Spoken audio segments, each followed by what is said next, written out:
Bonjour à tous, deuxième vidéo. On va continuer justement la quête de la présence de Dieu à travers la parole de Dieu. Aujourd'hui, on va aller dans Saint Luc. Je voudrais m'arrêter avec vous au chapitre numéro 2 et avec une œuvre de Delatour. Vous connaissez Delatour, c'est le peintre de la lumière qui va exalter la lumière.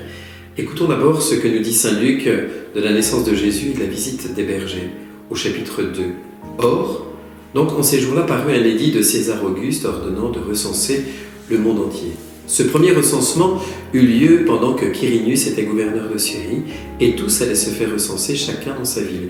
Joseph aussi monta de Galilée à la ville de Nazareth vers la Judée, vers la ville de David qui s'appelle Bethléem, parce qu'il était de la maison et de la lignée de David, pour se faire recenser avec Marie sa fiancée qui était enceinte. Or, donc quand ils étaient là, furent révolus les jours où elle devait enfanter. Et elle enfanta son fils, le premier-né.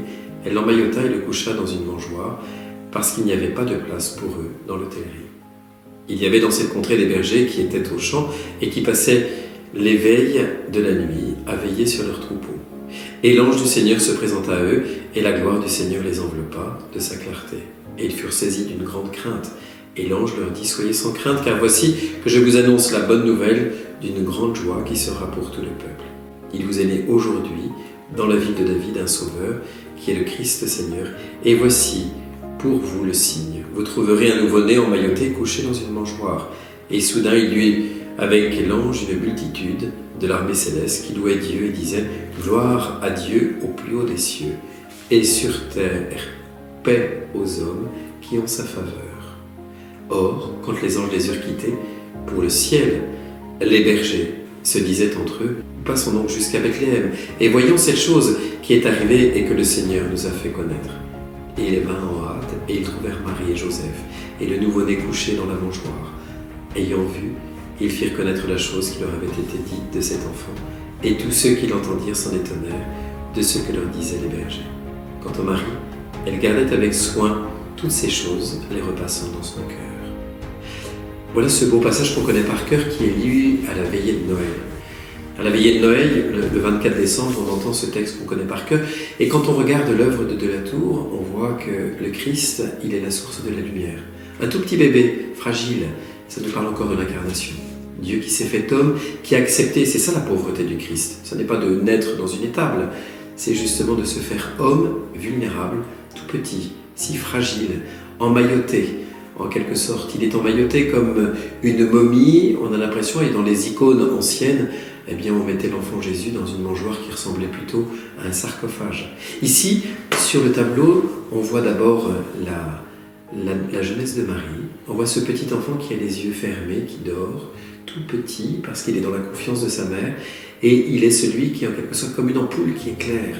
Il est celui qui apporte la lumière éternelle. Et que quand on nous parle de cette lumière qui est au-dessus, eh bien, quand on nous parle de cette lumière, eh bien, cet enfant, il est la lumière.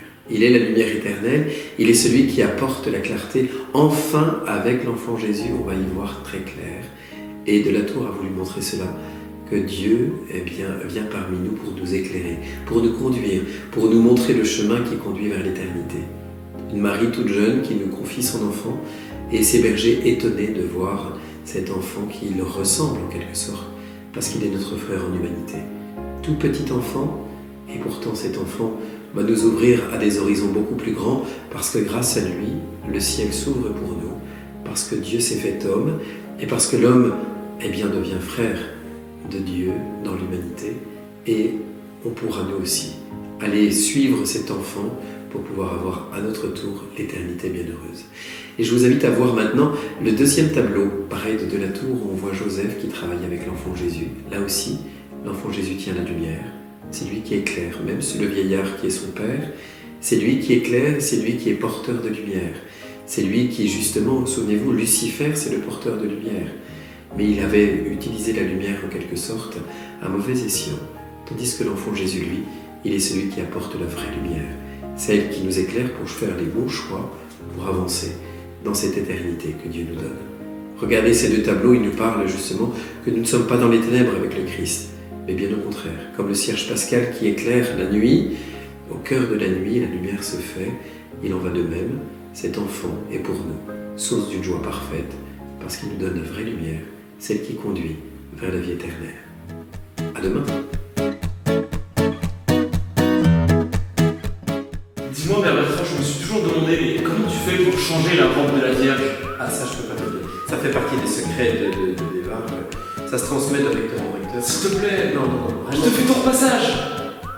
Oui, alors Et je te coupe du bois pour ton poil. D'accord. Alors, mais par contre, c'est strictement interdit. Personne ne sait. Même les gens de Bévar n'ont jamais vu. Je le dis à personne.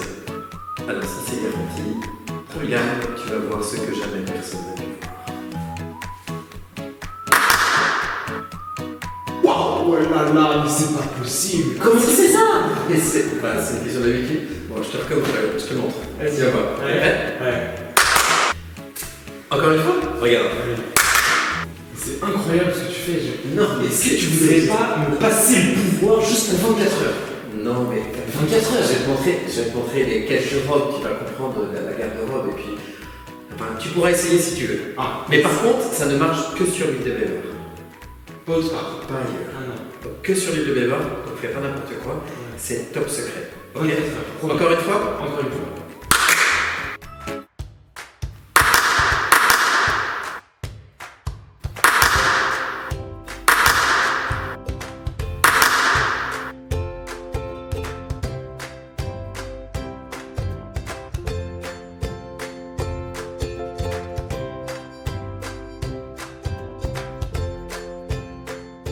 Bertrand? Ouais, je sens très bien. Ouais, le père Bertrand m'a donné un super pouvoir.